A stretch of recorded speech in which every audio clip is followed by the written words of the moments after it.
Welcome back to the second hour of Focal Point, AFR Talk. Brian Fisher is my name. Talking in the first hour about the subject of origins, and we'll get back to that at the bottom of the hour when we talk with Ken Ham, coming off his debate with Bill Nye last night. My name, Brian Fisher, the program Focal Point, the network AFR Talk. You are listening to Focal Point, the home of muscular Christianity on Conservative Talk Radio. Now, we talked a little bit about this yesterday, about this latest CBO report, and I want to kind of review some of the hard statistics that were in this CBO report. Now, the CBO report, remember, this is Congressional Budget Office, so this is nonpartisan. This isn't a Republican group. It's not a Democratic group. These guys are supposed to be even-handed and impartial. It's a government agency, works for both sides of the aisle. And what the CBO came out with yesterday were these findings that are pretty alarming, that CBO says millions are projected to lose their coverage under Obamacare. Between 6 and 7 million fewer people will have employment-based insurance coverage each year from 2016 to 2024 than would be the case in the absence of the ACA. That's Obamacare. So it's going to cost between 6 and 7 million people their employment-based insurance gone out of here in the archives. Now, the CBO is estimating that in 2014, there are going to be 1.5 million plans. These are not individual insurance people covered. These are plans. Insurance plans are non-compliant. 1.5 million plans will exist in the individual and group markets. So those are all going to have to be scrapped because they're not compliant. So that's another 1.5 million people in the individual small group market. Their insurance is gone. So now we're up to somewhere between 8.5 and 9 million people. And catch this, CBO saying we're going to spend $2 million. Remember when Obama rolled this thing out, the $1 trillion was the magic number. Everything was calibrated to keep the cost of Obamacare from going over $1 trillion, $940 billion. Well, now CBO is saying this thing is going to cost us $2 trillion, not $940 billion. It's going to cost us $2 trillion, and Obamacare will still leave 31 million people uninsured in 2024. Decade from now, after $2 million, after 8.5 million people have had their insurance canceled, there are still going to be 31 million uninsured people in 2024, and their numbers are always optimistic.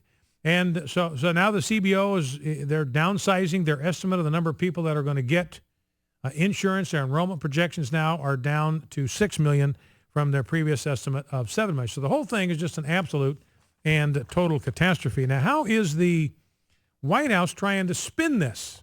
Here is clip number 1, Rob, if we can. This is Alexis Simondinger. She's with Real Clear Politics. She's talking to the White House spokesman, Jason Furman, about this issue, and we saw that it's going to cost 2.5 million people their jobs. That was the other thing that came out. By 2024, 2.5 million people will be out of work. 2.5 million full-time jobs are going away because of Obamacare. So this is a catastrophe for all the American people. So here is Alexis Simondinger asking Jason Furman about this. Here's how their exchange went. Medicare and Social Security are aimed at primarily people of a certain age, seniors. So when you talk about older people, that's a whole separate equation than the ACA. That this is a group of human beings who are in a program that are of all ages. Right. First of all, this number itself is a small percentage of the overall economy. Second of all, this number itself is about effectively choices of people. And third, it doesn't reflect the full set of factors that go into it. You know, and they accuse us of being callous and indifferent to human suffering. Here's a guy who says, hey, it's no big deal because it's a small percentage of the overall economy. Why are you getting so worked up over this? We're only talking about 8.5, 9 million people. We got 315 million people in this country, and you're obsessing about 8.5 to 9 million people. What is wrong with you? And these are the people, and that's 8.5, 9 million people. And he shows no care, no concern for what's happening to them. But we're the ones that are uncaring. And he's going to hammer this thing about choices. Oh, this is choices. They can keep working 65 hours a week if they want. That's their choice.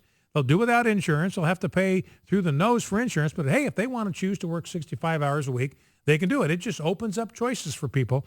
And this is Ed Henry, clip number 2. This is Ed Henry talking to Jason Furman about the same thing. This is a fairly long clip, but I want you to get the whole exchange. Ed Henry, Fox News, talking to Jason Furman. Let's listen.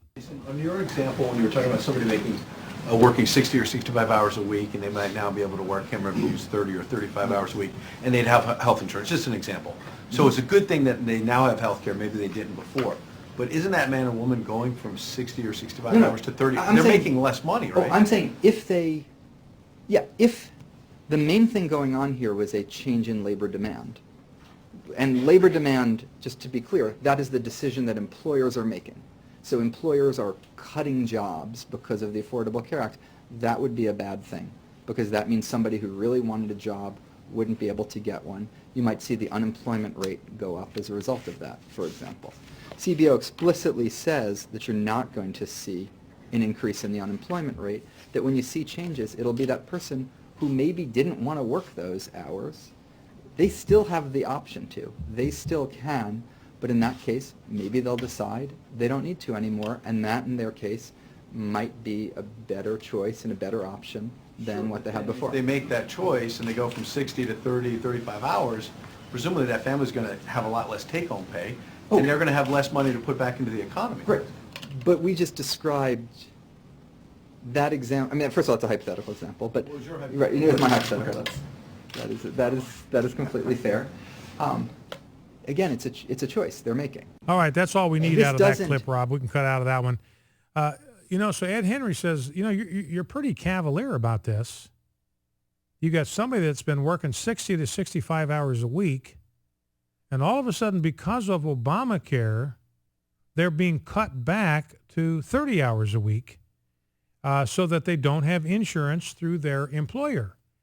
And this Jason Furman says, hey, this is wonderful.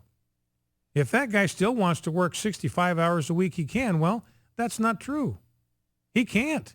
His employer is cutting him back to 30. The employer makes that call.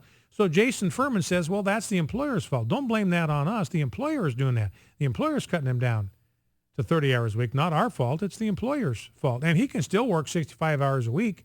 And I assume he says you go out and get another job for 29 and a half hours, and then you're up to 59 hours, almost 60 hours a week. And he says they can still do that if they want. They wouldn't have insurance.